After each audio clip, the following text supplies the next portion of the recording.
सियावर रामचंद्र जी की जय। देखिए, सब कार्यक्रम होने के बाद दाह संस्कार हो गया और राजा का 10 दिन का कार्यक्रम हुआ। सब कुछ संपन्न होने के बाद सब लोग ने राज दरबार पे बैठ करके विचार विमर्श हुआ।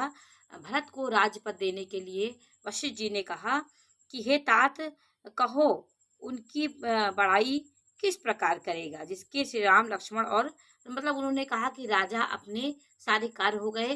वो महान व्यक्ति थे जिनके यहाँ भरत, रामचंद्र और लक्ष्मण, शत्रुघ्न जैसे पुत्र हुए और राजा सब प्रकार से बड़भागी थे। उनके लिए विषाद करना व्यर्थ है। आप सुनकर समझकर सोच त्याग जो और राजा की आज्ञा से चढ़ाकर तदनुसार कार्य करो। राजा ने राजपद तुमको दिया है, पिता का वचन तुम्हें सत्य करना चाहिए। उन्होंने वचन के लिए ही श्री रामचंद्र जी को त्याग दिया और राम विरह की अग्नि में अपने शरीर को आहुति दे दी। राजा को वचन प्रिय थे, प्राण प्रिय नहीं थे, इसलिए वे तात पिता के वचनों को प्रणाम करो, राजा की आज्ञा से चढ़ाकर पालन करो, इसमें तुम्हारी सब तरह से भलाई है। परशुराम जी ने पिताजी की आज्ञा रखी, माता को मार डाला।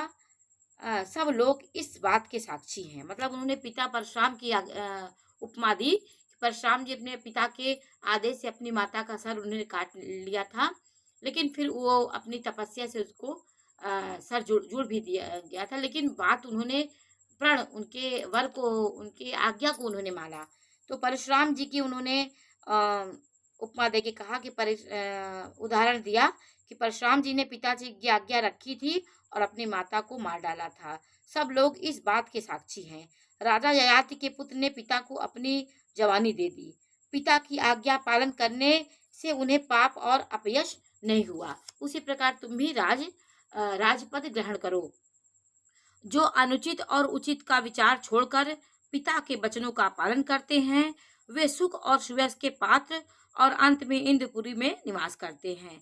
राजा का वचन अवश्य सत्य करो, शोक त्याग दो, प्रजा का पालन करो। ऐसा करने से स्वर्ग में राजा संतोष पावेंगे और तुमको पूर्ण और सुंदर यश मिलेगा, दोष नहीं लगेगा। भरत जी को सब ऋषि वशिष्ठ जी समझा रहे हैं।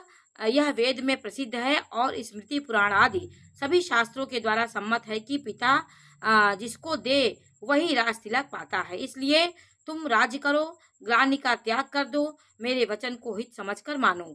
इस बात को सुनकर श्री रामचंद्र जी और जानकी जी सुख पावेंगे और कोई पंडित उसे अनुचित नहीं करेगा। कौशल्या जी आदि तुम्हारी सब माताएं भी प्रजा के सुख से सुखी होंगी। भरत जी को वो कह रहे हैं, जो तुम्हारे और रामचंद्र जी के श्रेष्ठ संबंध को जान लेगा वह सभी